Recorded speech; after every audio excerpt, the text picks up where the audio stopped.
Hi everyone, thanks for being here tonight. It's good to see you. I'm Michael Warwick. We're glad you chose Fox 10 News at 9. The team and I are extremely happy with the progress the president has made. President Trump's medical team optimistic after the commander-in-chief went to the hospital with COVID-19. They say his visit to Walter Reed National Military Medical Center in Maryland is a precaution, and he's expected to spend the next few days working from the hospital's presidential suite. Now taking a live look outside that hospital, supporters coming out to wave flags and say, "We're with you," to the president while he continues this fight with the COVID-19 virus. Many politicians and public figures are wishing the president and First Lady well, but some social media users aren't sending positive thoughts their way, prompting tech companies to take a stand. Fox News correspondent Christina Coleman has details.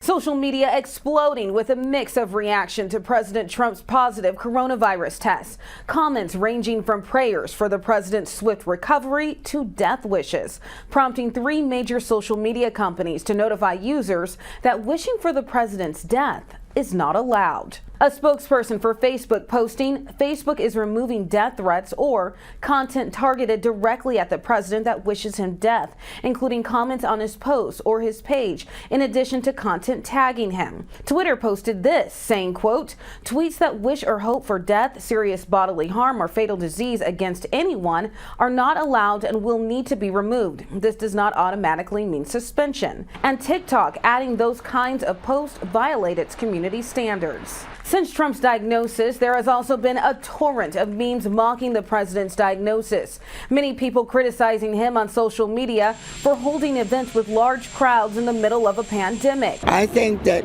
he should know how it feels because he took that as a joke.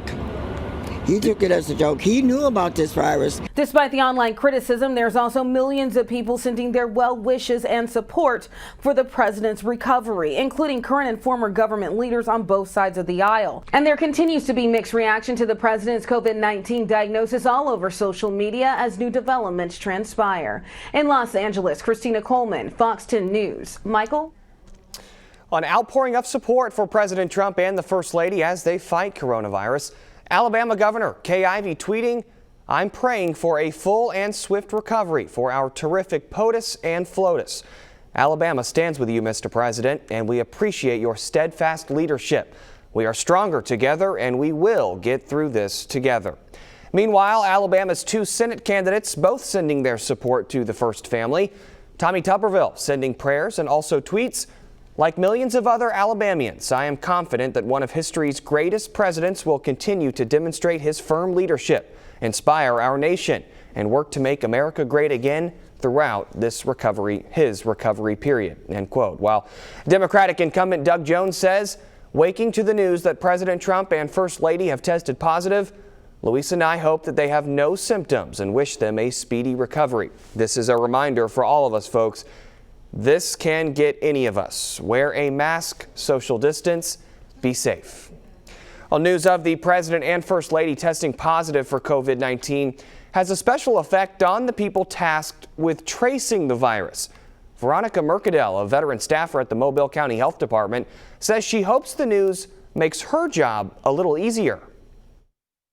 So in this instance, it is very serious. Some people take it lightly, but it's a serious case, and it compares to our other investigations. And, the numbers are greater. It's a pandemic. Fellow contact tracer Caroline Kraft, one of almost 30 people hired since the pandemic, agrees. I think it might say oh, this is really serious. This is serious, and we need to take it for real because people really, some don't care. They really don't think that the pandemic is real. And once we call and we're like, it's very, very real, and it's important. You need to take care of your community. The health department honored the work these employees have been doing. Danielle Simpson says a high-profile COVID-19 infection like the president's might force a public reevaluation of the virus. I think it would make people, more aware that COVID is still out here. We still need to social distance and protect ourselves as well as protect others. And anybody can get it. It's just like any other disease processes that we investigate.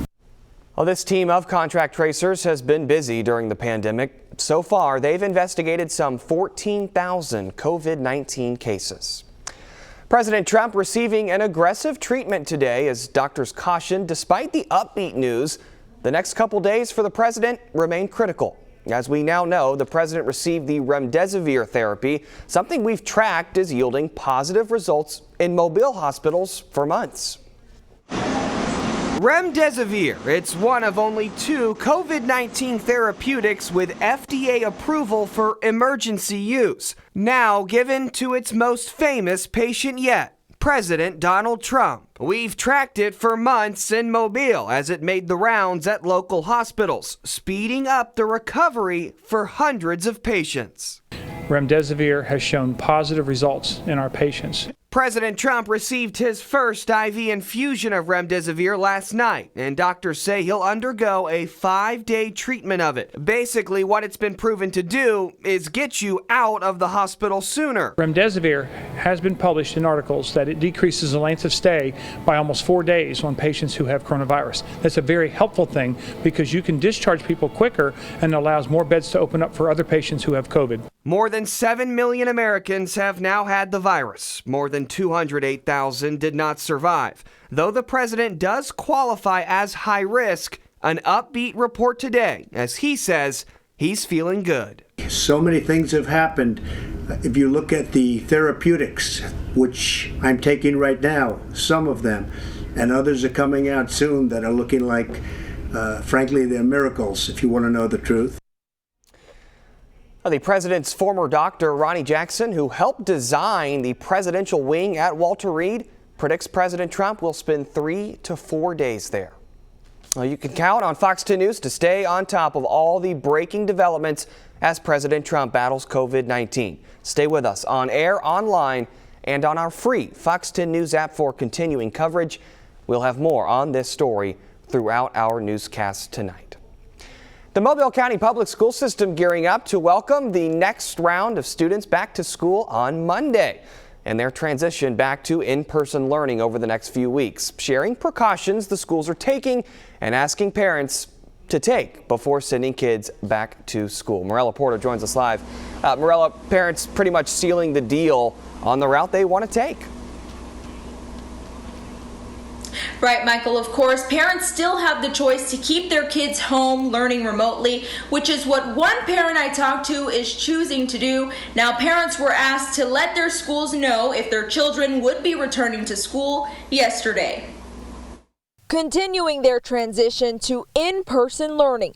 After phasing in the first round of students this week, the Mobile County Public School System making sure parents are on board. It looks to me like they're doing the absolute best they can in just an impossible situation. Sharing the precautions schools have taken and asking of parents before sending kids back to school over the next 3 weeks, something parents like Carlene Hamilton have been impressed with. From social distancing to disinfecting and thorough cleanings at the end of each school day, to having parents take their child's temperature every morning, keeping them home with any symptoms. While going back to the classroom is something her family will consider after the first quarter, Hamilton says keeping her daughter home for now gives her peace of mind. That way, we have a little bit of time to see how things are going when everybody goes back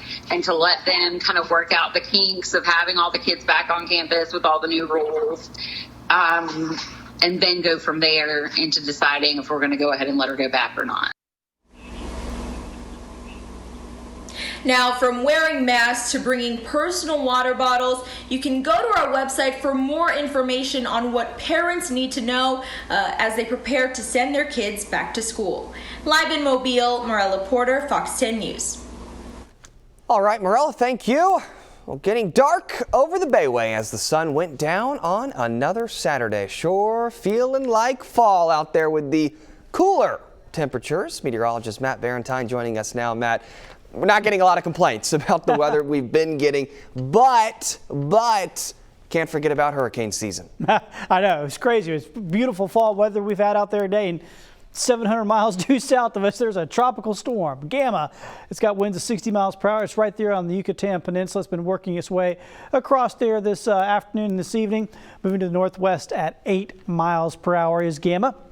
Now you can look at the official forecast track from the National Hurricane Center. This is not going to be our storm. We're not going to have to worry about Gamma. Gamma is going to work its way off to the west, eventually over to the south. It'll stay out here over the Bay of Campeche for a while, and that comes into play because it's likely we're going to be seeing two tropical systems in play in the Gulf of Mexico at the same time, because there's another one way over here. It's well, not way over here, but over here in the Caribbean, south of Dominican Republic. This is going to work its way off to the northwest. Once it passes Jamaica, it's going to find a very good environment for development. This will almost certainly become Delta. That will be the next one. So we're going from Gamma to Delta, and it'll work its way up here across, right across the northern tip of Cuba somewhere. And this is Tuesday, and at this time, Gamma would be over here in the Bay of Campeche. So once again, likely talking about the possibility of two tropical systems in the Gulf of Mexico at one time. Now, I know you're saying, well, where does it go from here? Coming up later in the show, we'll kind of explore possibilities, but there's a lot of possibilities after it crosses the western tip there of Cuba. We'll talk about those here as we go throughout the show. Back home, we've got some high clouds. It's actually streaming off of Gamma. Those came in tonight. We'll see those tomorrow. So it's not gonna, it's not gonna make the day nasty or anything, but there'll be some high clouds out there for our Sunday. Still gonna be a nice day though. No worries about any rain. We wake up tomorrow morning, temperatures will be crisp and cool in the 50s. Great to go out there for a walk. We'll talk more about the possibilities with that tropical system coming up in just a few minutes.